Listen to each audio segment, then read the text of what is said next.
आज हम बात करने वाले हैं बालाघाट क्षेत्र के प्रसिद्ध लेखक भाऊराव महंत जी के बारे में, जिन्होंने अपनी बालाघाट क्षेत्र में अलग और विशेष पहचान बनाई है। सर, सबसे पहले हम जानना चाहेंगे आपके बचपन और पारिवारिक पृष्ठभूमि के बारे में, थोड़ा बताइए। जी, मेरा जन्म जो है ग्राम बटरमारा जी। पोस्ट खारा में हुआ है। बहुत ही छोटा गांव है जी। और मेरा जन्म जो है वो निम्न मध्यम वर्गीय परिवार में हुआ है। काफ़ी संघर्ष जी। मुझे बचपन में देखना पड़ा है और इसी संघर्ष के चलते चलते आज इस मुकाम तक मैं पहुंचा। आपकी शिक्षा दीक्षा सर कहाँ पर हुई? मेरी शिक्षा मेरे ग्राम बटरमारा के करीब ही ग्राम खारा है, वहाँ पर मैंने 12वीं तक की शिक्षा अर्जित की। जी। उसके बाद बालाघाट में जटाशंकर त्रिवेदी स्नातकोत्तर महाविद्यालय में मैंने स्नातक और स्नातकोत्तर की पढ़ाई की। जी। और अभी वर्तमान में मैं रानी दुर्गावती विश्वविद्यालय जबलपुर से पीएचडी कर रहा हूँ। जी जी। साहित्य और कविता के प्रति आपका झुकाव कब और कैसे हुआ सर? साहित्य के प्रति झुकाव मेरा तो लगभग 2015 के आसपास में हुआ। जी। चूँकि 2014 में मुझे गवर्नमेंट नौकरी लगी और विवाह भी मेरा 2014 में संपन्न हुआ। जी। उसके बाद में आर्थिक दृष्टिकोण से सुदृढ़ हुआ और मेरा रुझान जो है साहित्य की तरफ बढ़ा। जब फेसबुक वगैरह मैं चलाने लगा जी। तो फेसबुक में साहित्यिक ग्रुप जी से मैं जुड़ा और उन ग्रुप में गीत, गज़ल, छंद, ये सब चीज़ें सिखाने की प्रक्रिया चलती थी और उसी के तहत वहाँ पढ़ करके या उनको देख करके उन पोस्टों को पढ़ करके मेरी रुचि जागृत हुई और फिर मैं भी खुद लिखने लगा और इस तरह मेरी रुचि बढ़ती गई और मैं निरंतर उसमें संलग्न हो गया। जी। सोशल मीडिया से काफ़ी मदद मिली मतलब आपको इसमें? जी। यहाँ जी, से आप थोड़ा इंस्पायर हुए, कहीं आपने देखा हो? जो फेसबुक और व्हाट्सएप और गूगल का भी मैंने सहारा लिया। जी जी। और ये तीनों चीज़ बहुत ही सार्थक मेरे लिए सिद्ध हुई। जी जी। अभी तक आपकी सर कितनी किताबें प्रकाशित हो चुकी है? अभी तक मेरी 6 किताबें प्रकाशित हो चुकी है। जी। पहला कदम गज़ल संग्रह, देवता पाषाण के गीत संग्रह, अंकुर हुआ दरख्त दोहा संग्रह, बाल कविताओं की 2 पुस्तकें हैं, मुझे चाहिए माँ का प्यार जी। और बच्चे होते मन के सच्चे, और एक गज़ल संग्रह और है पंछी करते नहीं सियासत। इस प्रकार 6 पुस्तकों का प्रकाशन। तो सर अभी 6 पुस्तकों का आपको आइडिया कैसे आया कि आपको किस विषय में किताबें या कविताएं लिखनी? वही पढ़ते पढ़ते लिखते लिखते कभी मैं गज़ल लिखता था जी। कभी गीत लिखा, कभी छंद लिखा और फिर बाद में रुचि बढ़ गई बाल कविताओं की ओर, वो भी लिखने लगा। जी। और काव्य की इन सभी विधाओं में लिखने का प्रयत्न मेरा रहता है और लिख भी लेता हूँ। जी जी। जी। बच्चे होते हैं मन के सच्चे, जी। ये किताब के लिए सर आपको कहाँ से प्रेरणा मिली? बच्चे होते मन के सच्चे में बाल कविताएं हैं। जी। और बाल कविताओं की प्रेरणा ऐसी है कि मैं स्वयं शिक्षक हूँ। जी। और बच्चों के इर्द गिर्द हमारा परिवेश रहता है, तो उनकी जो हरकतें हैं, उनकी जो इच्छाएं हैं, जिज्ञासाएं हैं, उन सभी को देखना होता है और बच्चों के मन स्थिति में जाकर के इन कविताओं को लिखना होता है। जी। तो मुझे ऐसा लगता है कि मैं उन कविताओं को लिखूं और उसको लिखने में जो आनंद मिलता है जी जी। वो दूसरी कविताएं या गीत या गज़ल लिखने में नहीं होता। जी जी। आपकी पसंदीदा किताब या रचनाकार कौन है सर? वैसे तो मुझे जो प्रेमचंद हैं जी, वो बहुत अच्छे लगते हैं और उनकी प्रायः कहानियाँ जी, और उपन्यास मैंने पढ़े हैं और जो काफ़ी रुचिकर हैं, क्योंकि बहुत ही सरल शब्दों में जी, जी, लिखा गया है। जी, जी, और हम ग्रामीण परिवेश से हैं जी, जी, और उसमें ग्रामीण संस्कृति का ही अधिकांशतः बिल्कुल। वर्णन किया गया है, जी जी तो वो काफ़ी अच्छे लगते हैं। जी। जी आप बच्चों के लिए कविताएं लिखते हैं, तो बच्चों के लिए कोई कविताएं आप सुना दीजिए। जी बिल्कुल।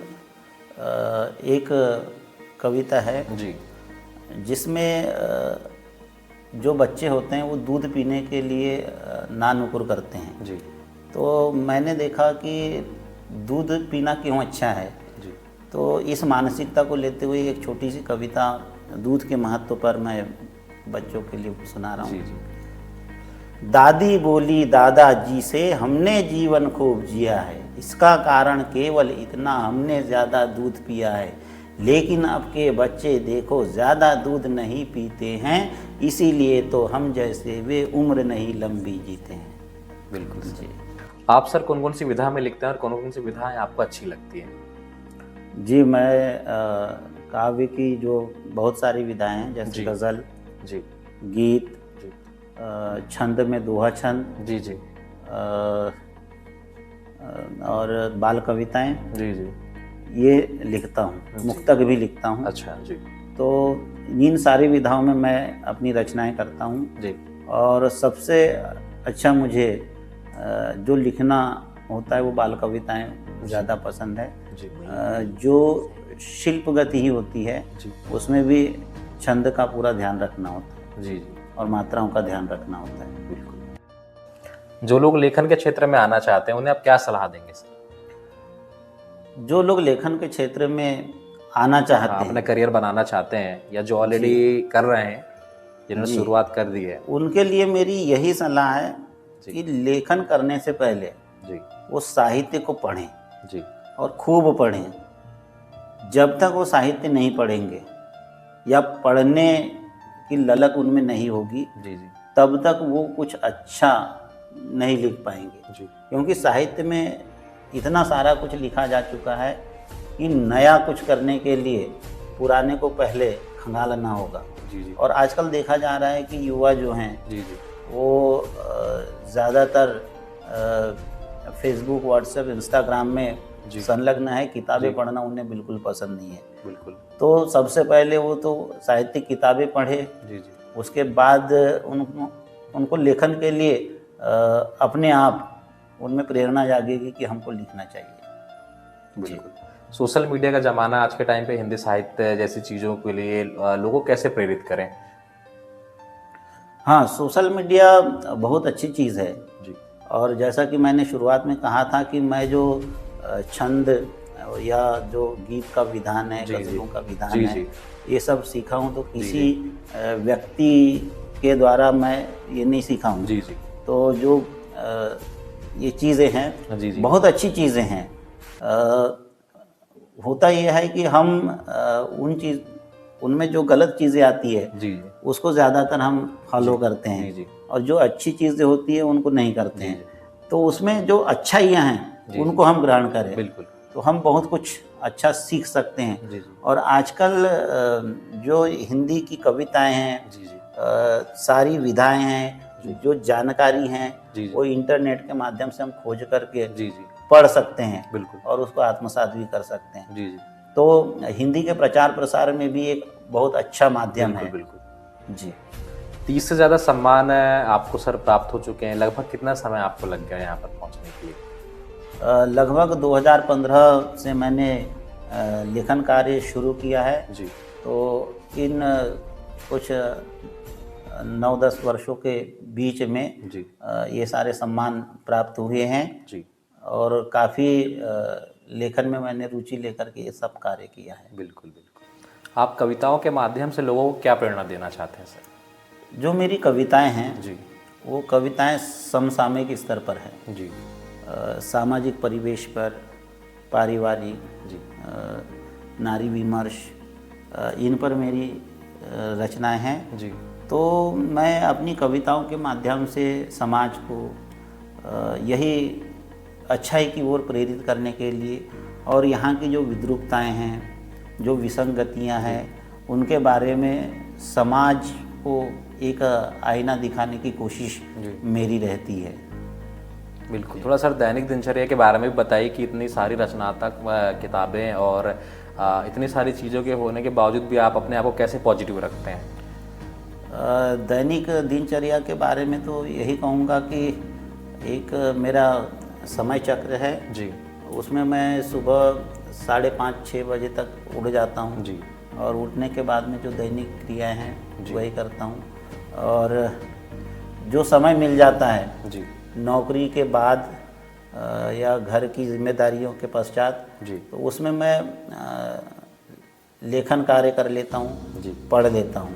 जी कभी कभी देर रात तक जागना भी होता है तो उसके लिए मैं अगर लिखना है कुछ तो मैं जाग भी लेता हूँ। और सच्चे मन से जब कोई काम करना है तो उसके लिए कुछ समय को आपको त्यागना पड़ेगा। हाँ, देना ही पड़ेगा। आपकी रचनाएं सर पाठक किस माध्यम से मंगवा सकते हैं? मेरी जो पुस्तकें प्रकाशित हैं जी उन पुस्तकों की लिंक दी हुई है। अधिकतर जो पुस्तकें हैं वो श्वेतवर्णा प्रकाशन नई दिल्ली से प्रकाशित हैं। जी तो आप गूगल में जाइएगा, श्वेतवर्णा प्रकाशन लिखिए और पुस्तक का नाम लिखेंगे तो ऑलरेडी आ जाएगी और वो फिर लिंक के माध्यम से आप खरीद सकते हैं। अच्छा, मतलब ऑनलाइन जहाँ जहाँ भी आपके पब्लिशर है वहाँ से वो बुक जो है किताबें आपकी मंगवाई सकते हैं? जी जी जी। अच्छा। तो आज आपने जाना कि कैसे छोटे से गांव से निकलकर भावराव महंत जी ने बालाघाट क्षेत्र में अपनी एक लेखक के रूप में पहचान बनाई है। अगर यह वीडियो आपको पसंद आते हैं तो आप इसे उन लोगों के साथ शेयर करें जो लेखन के क्षेत्र में विशेष रुचि रखते हैं।